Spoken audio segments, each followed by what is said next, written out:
بسم اللہ الرحمن الرحیم۔ السلام علیکم۔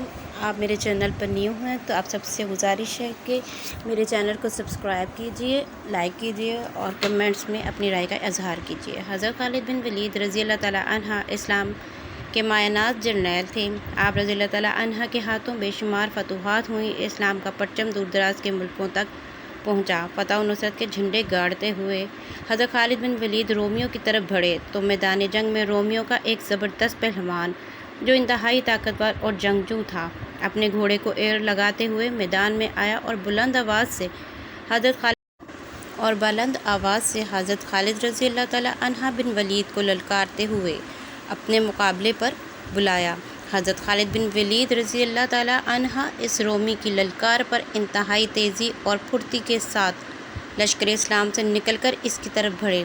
اس رومی پہلوان کا نام جرجا تھا۔ جرجا پہلوان نے جب حضرت خالد بن ولید رضی اللہ تعالیٰ عنہ کو دیکھا تو کہنے لگا کہ میں آپ کے ساتھ چند باتیں کرنا چاہتا ہوں، اس لیے آپ رضی اللہ تعالیٰ عنہ تھوڑی دیر کے لیے میری بات سن لیں۔ اس دوران ہم ایک دوسرے پر حملہ نہ کرنے کے پابند ہیں۔ حضرت خالد بن ولید رضی اللہ تعالیٰ عنہ نے اس کی بات سن کر رک گئے۔ چنانچہ جرجا پہلوان آگے بڑھا اور اس نے حضرت خالد بن ولید رضی اللہ تعالیٰ عنہ سے کہا کہ مجھے عرصے سے ایک بات بے چین کیے ہوئے ہے۔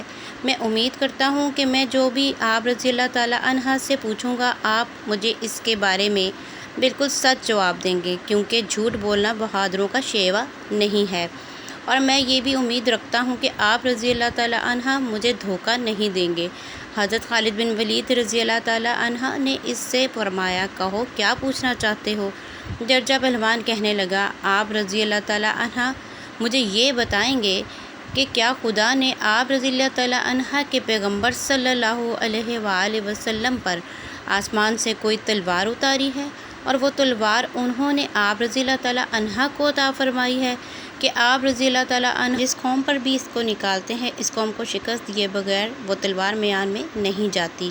حضرت خالد بن ولید رضی اللہ تعالیٰ عنہ نے اسے جواب دیا کہ ایسی کوئی بات نہیں۔ جرجا پہلوان کہنے لگا، تو پھر آپ رضی اللہ تعالیٰ عنہ کو سیف اللہ کیوں کہا جاتا ہے؟ حضرت خالد بن ولید رضی اللہ تعالیٰ عنہ نے فرمایا، اے جرجا سنو، اللہ تعالیٰ نے ہم میں اپنے رسول حضرت محمد صلی اللہ علیہ وآلہ وسلم کو مبعوث فرمایا۔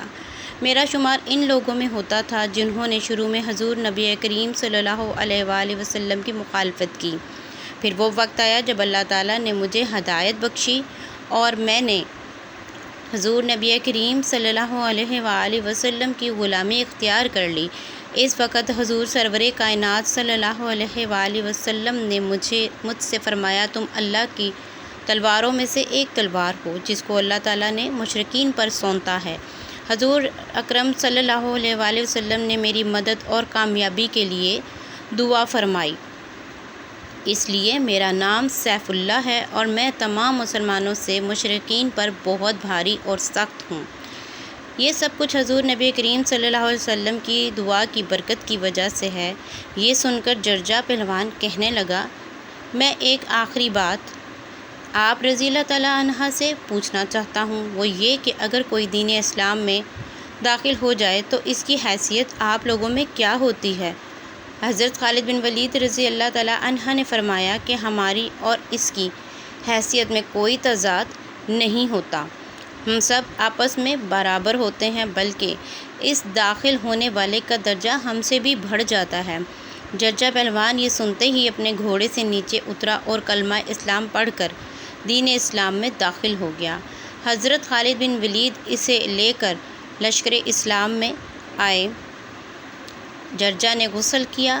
حضرت خالد بن ولید رضی اللہ تعالیٰ عنہ نے اس کو دین کے احکامات بتائے اور اس کے بعد جرجا پہلوان نے 2 رکعت نماز ادا کی، پھر لشکر اسلام میں شامل ہو کر رومیوں کے خلاف بھرپور انداز میں جہاد میں حصہ لیا۔ معرکہ یرموک کے پہلے دن رومی جرنیل کے اغتیال دلانے پر عرب نصرانی قبیلہ بنو غسان کے سردار جبلہ بن احم نے اپنے 60,000 لشکر کے ساتھ مجاہدین اسلام کے لشکر کے ساتھ ٹکر لینے کا ارادہ کیا۔ ادھر امین الامت حضرت ابو عبیدہ بن جراح رضی اللہ تعالیٰ عنہ نے جو سپہ سالار تھے، صحابہ کرام سے مشورہ فرمایا۔ حضرت خالد بن ولید رضی اللہ تعالیٰ عنہ نے فرمایا، میں چاہتا ہوں کہ ان 60,000 کے مقابلے میں 30 آدمی لے کر جاؤں، جن میں سے ہر ایک آدمی 2,000 پر حاوی ہو۔ آج میں ان کو ایسا چکمہ دوں گا کہ ان کی ناک خاک آلود ہو جائے گی، اور ذلت کی وجہ سے وہ کسی کو اپنا منہ دکھانے کے قابل نہیں رہیں گے۔ صحابہ کرام رضوان اللہ علیہ اجمعین نے کہا، کیا آپ مذاق فرماتے ہیں؟ کہنے لگے، اللہ کی قسم مذاق نہیں کرتا۔ حضرت ابو سفیان رضی اللہ تعالیٰ عنہ نے کہا، آپ 60,000 کے مقابلے میں کم از کم 60 تو لے کر جائیں۔ چنانچہ آپ رضی اللہ تعالیٰ عنہ 60 جلیل القدر صحابہ کرام کو اپنے ساتھ لے جانے پر راضی ہوئے، اور نصرانی عربوں کے سامنے جا کر کھڑے ہوئے۔ جبلہ بن احم نے جب ان 60 لوگوں کو دیکھا تو کہنے لگا، ہم لڑنے کی تیاری کر چکے ہیں، تم ابھی تک صلح کے خواب دیکھ رہے ہو، ہم قیامت تک صلح نہیں کریں گے۔ حضرت خالد بن ولید رضی اللہ تعالیٰ عنہ نے تعجب سے پوچھا، کیا تم ہمیں قاصد تصور کرتے ہو، حالانکہ ہم لڑنے آئے ہیں؟ جبلہ کہنے لگا، اے نوجوان، تو غرور میں اپنی قوم کو تباہی کی طرف لے کر نکلا ہے۔ آپ رضی اللہ تعالیٰ عنہ نے فرمایا، تم ہمیں نہیں جانتے، ہم غرور میں نہیں بلکہ اللہ پر بھروسہ کر کے نکلے ہیں۔ جبلہ نے اپنے ساتھیوں سے کہا، مسلمانوں نے مجھ کو بڑی سخت آزمائش میں ڈال دیا ہے۔ اگر ہمارے 60,000 کے لشکر نے ان 60 مسلمانوں کو مار دیا تو دنیا کہے گی، اس میں کون سی بڑی بہادری کا کام کیا۔ اگر وہ غالب آ گئے تو قیامت تک ہماری نسلیں کسی کو منہ دکھانے کے قابل نہیں رہیں گی۔ چنانچہ جبلہ نے اپنے ساتھیوں کو حملے کا حکم دے دیا۔ صحابہ کرام نے بھی ثابت قدمی سے لڑنا شروع کر دیا۔ حضرت عبیدہ اور تمام لشکر اسلام کیمپ سے تاریخ کا اچھوتا مارکا بڑی بے قراری سے دیکھ رہے تھے۔ دونوں طرف سے بہادروں کی چیخ و پکار اور تلواروں کی جھنکار کے علاوہ کوئی آواز سنائی نہ دیتی تھی۔ جنگ کے شعلے بلند تھے۔ صحابہ کرام رضی اللہ تعالیٰ عنہ تکبیر کی آوازیں بلند کر رہے تھے۔ حضرت خالد رضی اللہ تعالیٰ عنہ نے صحابہ کرام سے فرمایا کہ آج اسی میدان کو میدان حشر سمجھو اور کفار کو سبق سکھاؤ۔ صحابہ کرام رضی اللہ تعالیٰ عنہ کفار کے اندر گھرے ہونے کے باوجود بڑھ بڑھ کر حملہ کرتے رہے۔ نصرانی لشکر کے سپاہی ٹپ مقتول ہو کر زمین پر گرتے گئے، جبکہ جبلہ بن احم حواس باختہ ہو گیا۔ اس کی سمجھ میں نہیں آ رہا تھا کہ یہ سب کیا ہو رہا ہے۔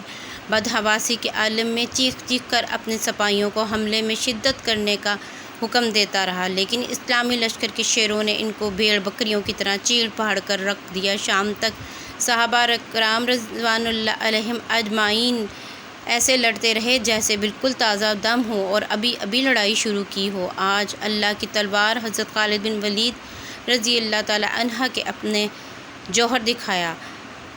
آخرکار لشکر کفار دفعتاً پیٹھ دکھا کر بھاگا۔ جبلہ بن احم کے لشکر کے سپاہی اس طرح ڈر کر بھاگتے تھے کہ گویا آسمان سے کسی نے ان کو ڈرا کر بھگایا ہو۔ بھاگنے والوں میں جبلہ بن احم سب سے آگے تھا۔ کفار کو شکست فاش ہو گئی اور صحابہ کرام نے رضوان اللہ علیہم اجمعین واپس آ گئے۔ واپس آنے والے صحابہ 20 تھے۔ ایک مرتبہ پھر پیشانی بڑھ گئی، 40 صحابہ شہید ہو گئے، مگر میدان جنگ میں جا کر دیکھا تو صرف 10 لاشیں ملیں۔ صحابہ کرام نے کہا کہ ضرور 30 لوگوں کو کفار گرفتار کر کے لے گئے ہیں۔ صحابہ کرام نے کفار کا پیچھا کیا تو مزید 25 صحابہ مل گئے، جو کفار کی شکست کے بعد ان کا پیچھا کرتے ہوئے آگے نکل گئے تھے۔ اس جنگ میں 10 صحابہ شہید ہوئے، جبکہ 5 گرفتار ہوئے، جبکہ نصرانی عربوں کے 5,000 آدمی مارے گئے تھے۔